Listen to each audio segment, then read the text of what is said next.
Yell at me again and see what happens." The billionaire's reaction was unbelievable. The smell of roasted garlic drifted through the early lunch crowd at El Refugio, winding around the worn wooden tables like a familiar friend. George Aguirre wiped down the counter with the same rhythm she had used for the past 11 years, her movements as much a part of the restaurant as the faded chalkboard menu and creaky front door. Outside, Ashford moved at its usual pace. Slow, steady, and a little sleepy. The town was small enough that everyone knew your name, your kids' names, and your business. George didn't mind. She liked the predictability of it all. Mr. Hendricks always ordered black coffee and dry toast. The Morales twins shared a plate of pancakes every Friday. Even the way the sunlight hit the windows at noon felt choreographed. Then the door slammed open. A gust of cold wind swept in, followed by a man in a tailored navy coat and an aura that didn't belong in a place like Ashford. His shoes were polished to a mirror shine. His expression, impatient, judgmental, was like a stone cutting through the warm air. He paused just long enough for the room to go silent. "I need a table," he barked, already surveying the room like he owned it. George glanced up from the espresso machine, brushing a loose strand of hair behind her ear. "Good afternoon. We're full at the moment, but I can get you something in, then make room," the man snapped. "I don't wait." Conversations froze. The only sound was the hiss of milk steaming. George stared at him for a breath too long, then grabbed 2 menus and led him to the bar. He didn't say thank you, just sat, tugged at his cufflinks, and looked around like he was trying to figure out what smelled. "I'll have a steak, medium rare, and sparkling water, cold, not room temp," he ordered. "No, please." No glance at the menu. George raised an eyebrow. "We don't serve steak." He looked up at her, annoyed. "You're kidding." "No," she replied, her tone even. "This is a Spanish-Mexican fusion place. Our lunch menu's on the board." He scoffed. "Then bring me whatever's closest to steak and make it fast. I have real work to get back to." George turned, jaw tight, and handed the order to the kitchen. Ramon, the owner and head chef, peeked through the window. "That guy again? First time I've seen him. Well, I hate him already." It didn't take long for Christopher Cordero to start making waves. He rolled his eyes at the music, complained that the napkin was too stiff, told the teenage hostess she should smile more when she brought his water, and every time George passed by, he found a new way to poke. "This soup is lukewarm. That's how it's served." "Well, it shouldn't be. Your staff needs retraining. You've been here 12 minutes. You look tired. Long shift."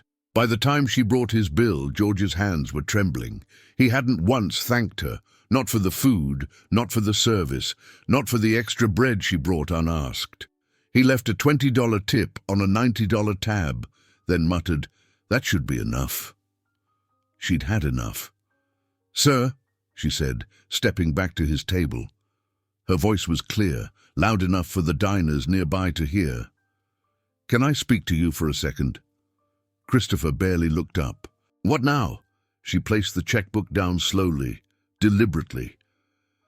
"I just want to say something, and then you can go back to your very important, very expensive life." That got his attention.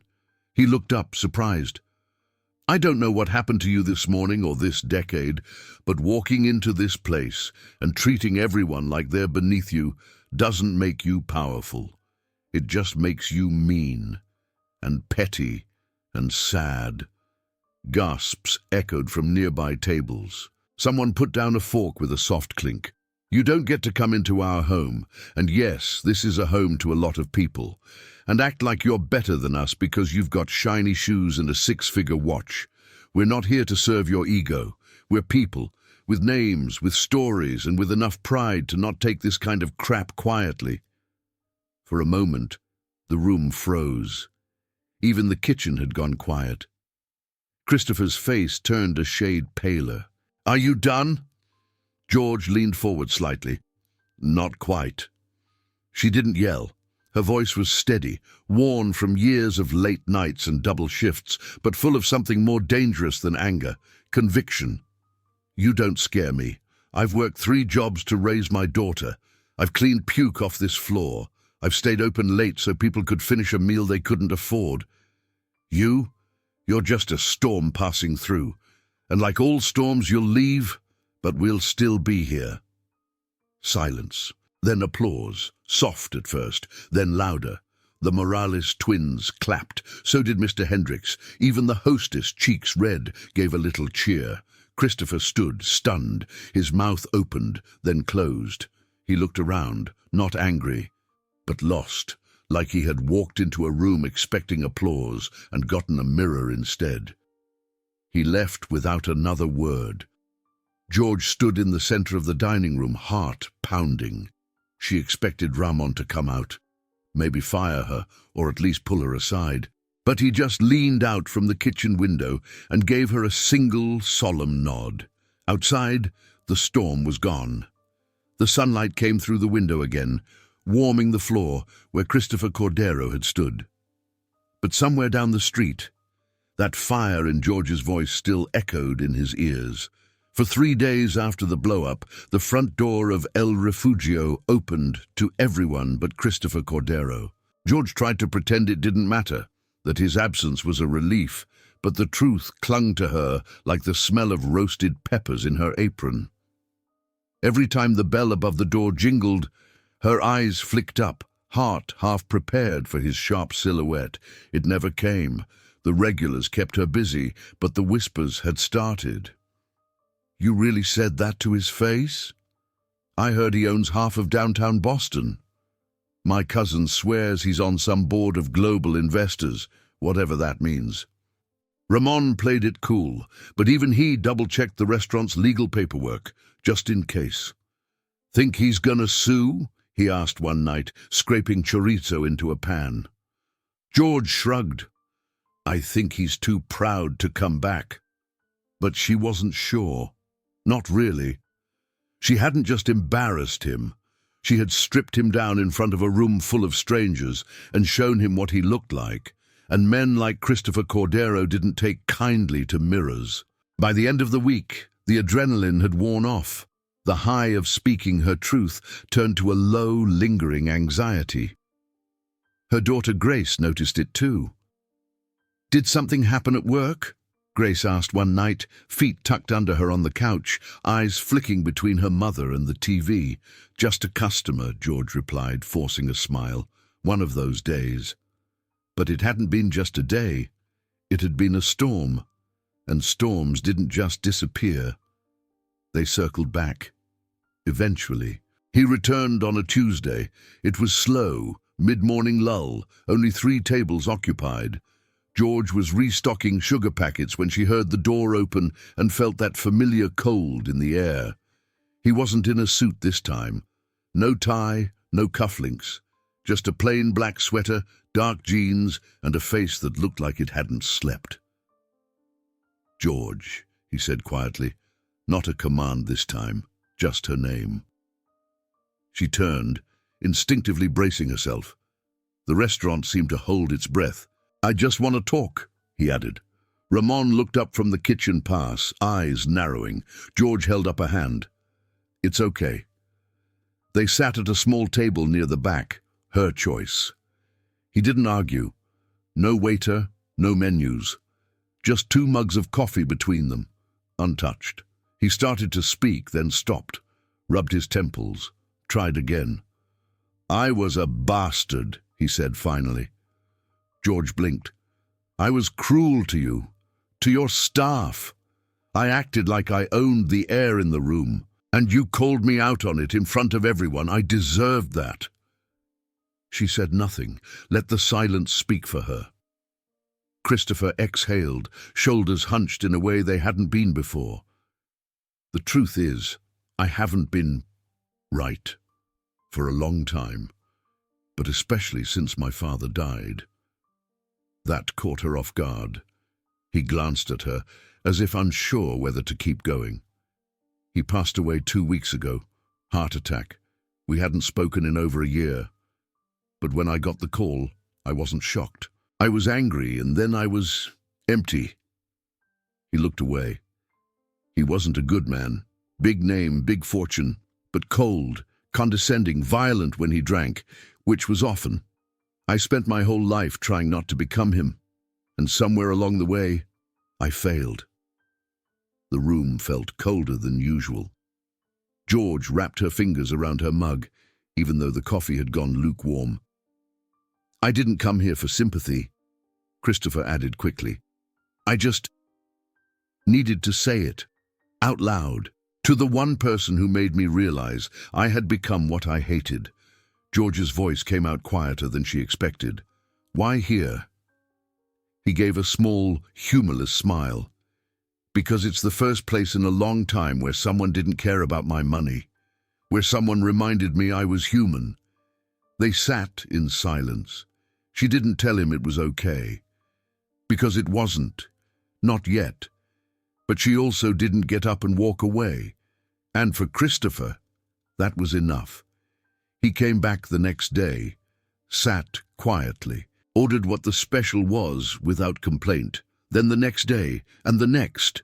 He brought a book one time, another time a box of pastries for the kitchen staff. Ramon raised an eyebrow but took one anyway. The town noticed. Of course it did. Ashford noticed everything. Is he stalking you now? One of the servers asked. I think he's trying, George replied. Trying something. And maybe he was. His walls came down slowly, like bricks removed one at a time. She caught glimpses, a quick joke with the hostess, a compliment to the busboy, even a short chat with Mr. Hendricks about baseball. Small things. Human things. One afternoon, Grace dropped by after school.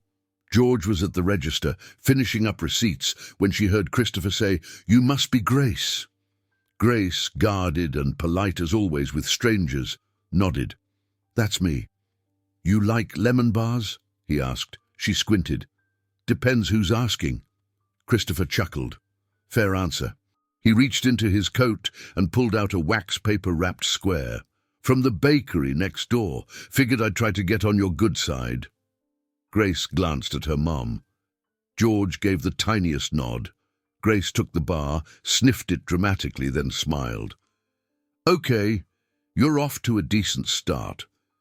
From then on, whenever he visited, he asked about her classes, brought her a different treat, sometimes just sat and listened as George and Grace traded tired mum and daughter banter across the restaurant floor. People still whispered, He's just trying to make himself feel better. Bet he's buying the place. Don't fall for the act. George didn't know what to believe, but she knew this. The man who had barked orders and demanded steak was gone, and in his place was someone who was still broken, still stiff, but trying. Trying mattered. One evening, after close, Ramon said, You really think this guy's changing? George wiped down the bar. I don't know, but I think he's remembering what it's like to be human. Ramon grunted. Takes a hell of a mirror to do that. She looked at her own reflection in the window, tired eyes, smudged apron, hair escaping its bun, and smiled faintly. Yeah, she said. Sometimes it does. Mornings at El Refugio had always carried a rhythm, a symphony of clinking cups, slow laughter, and the occasional shout from Ramon's kitchen. But now, woven into the familiar cadence, was something new. Christopher Cordero wiping down tables. Not perfectly, of course. The first time he used glass cleaner on the wood and nearly stripped the varnish. But George didn't stop him.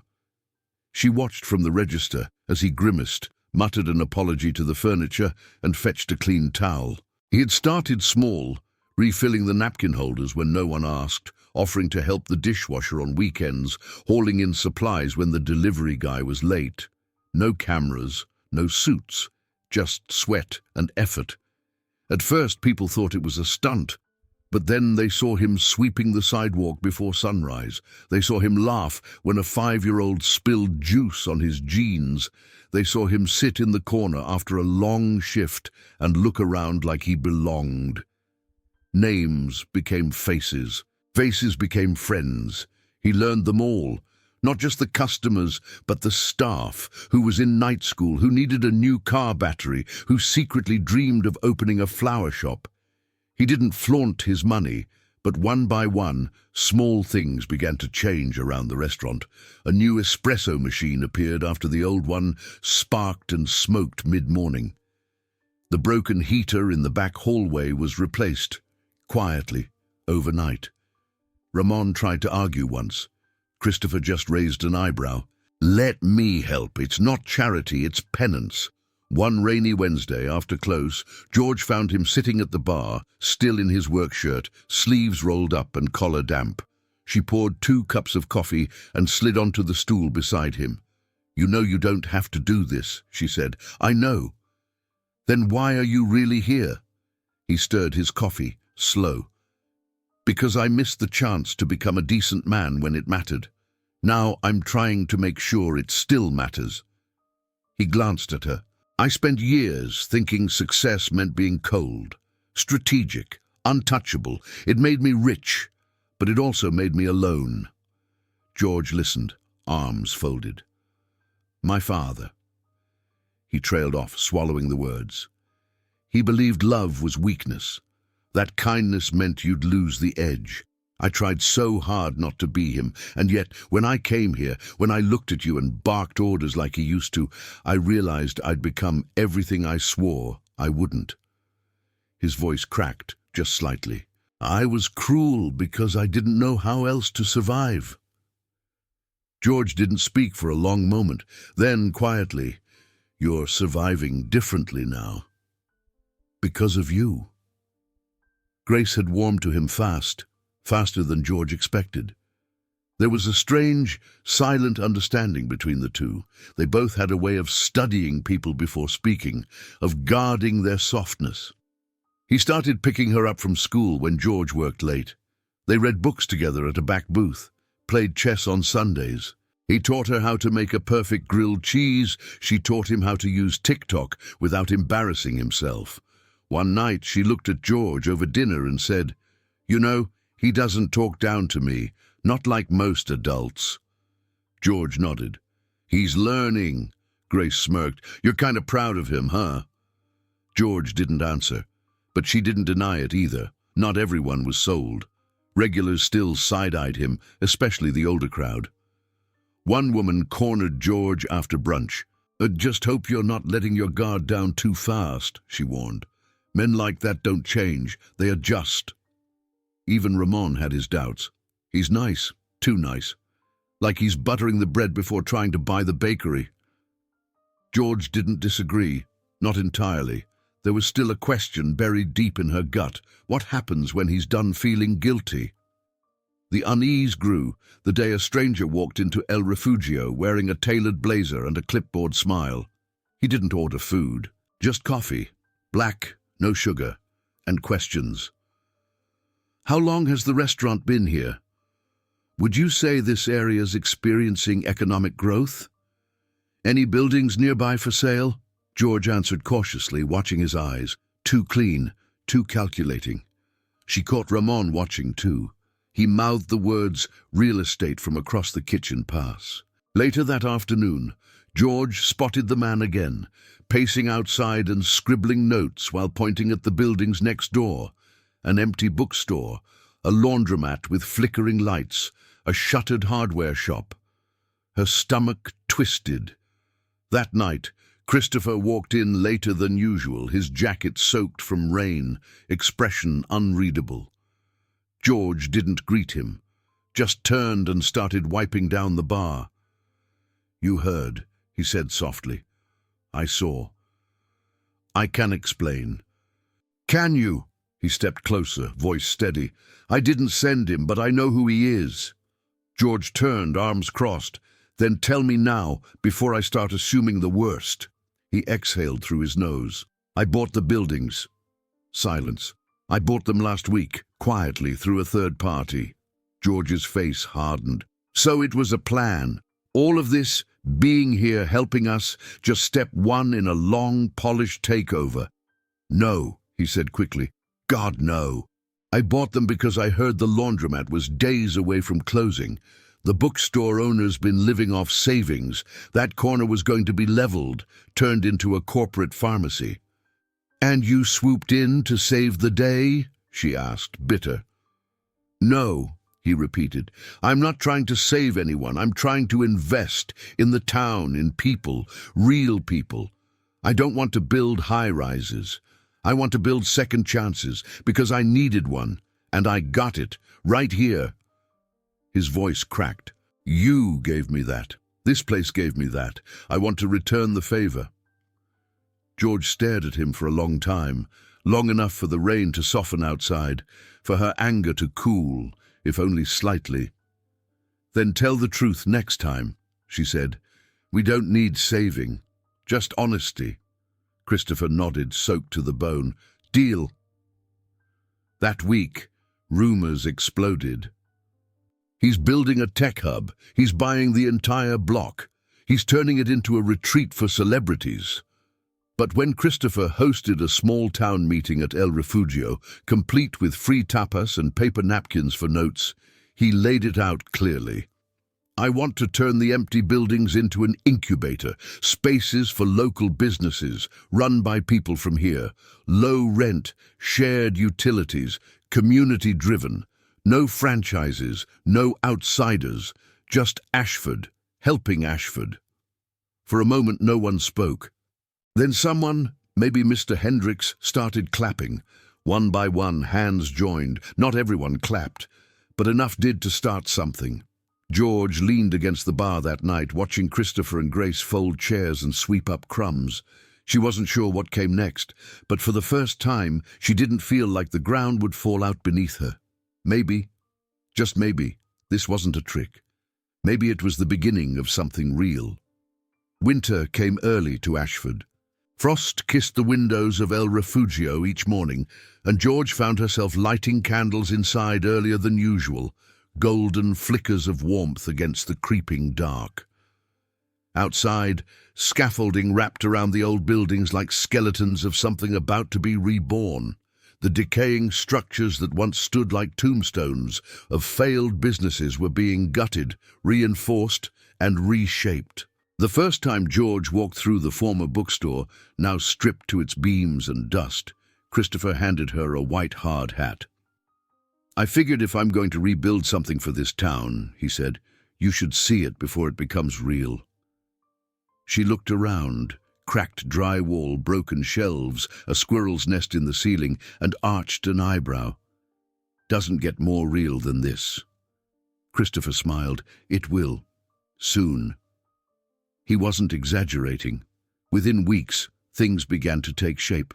A woman who'd been selling handmade soaps at the farmer's market was given the lease for a boutique apothecary. 2 college dropouts pitched a late-night coffee and vinyl bar, and Christopher approved the loan on the spot.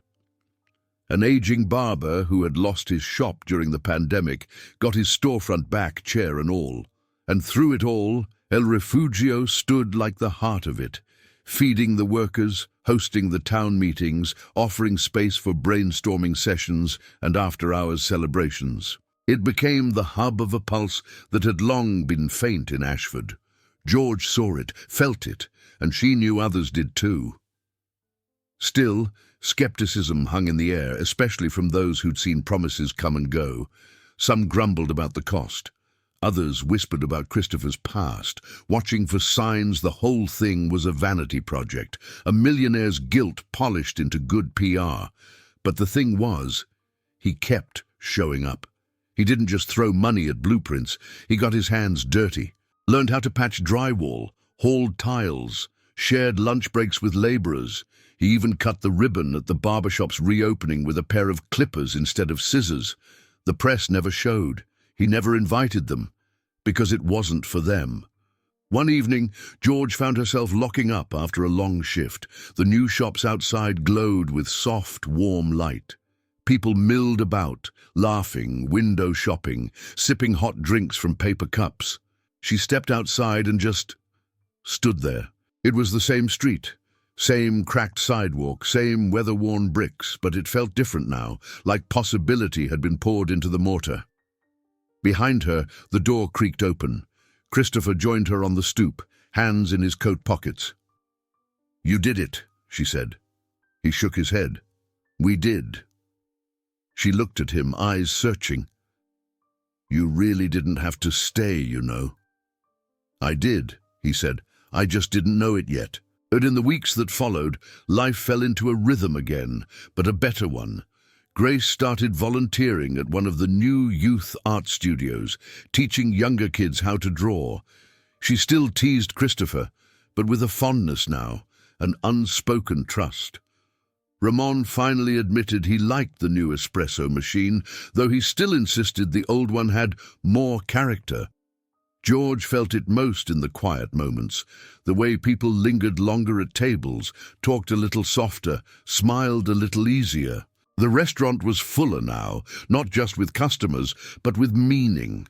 She was no longer just a waitress. She was a witness to healing, to hope, to the power of one voice telling the truth, loudly enough for a broken man to hear. On the last Friday of the year, El Refugio closed early for a private gathering. The tables were pushed together to make one long communal line.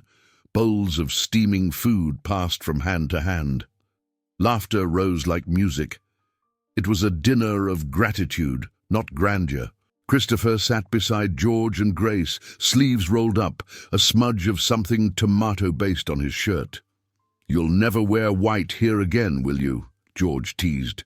"Never again." He grinned. Grace handed him a napkin. "You're hopeless." "Hopelessly outnumbered," he replied, glancing between the two of them. The room buzzed around them, alive with stories and shared plates. Outside the windows, snow had begun to fall, soft and slow, like even the weather had calmed. The lights of the new shops blinked gently across the street. Families wandered beneath them, hands clasped, voices muffled under scarves and hats. Ashford, once a dot on a forgotten map, now hummed with life. Inside, George leaned back in her chair, watching as Christopher laughed at a joke, Grace told. Not the forced laugh she'd seen when they first met, the kind that covered discomfort or arrogance. This was real, quiet, honest. She realized then it wasn't about redemption. It wasn't even about rebuilding. It was about becoming. And sometimes all it took was a single act of courage in a small-town restaurant for something much bigger to begin.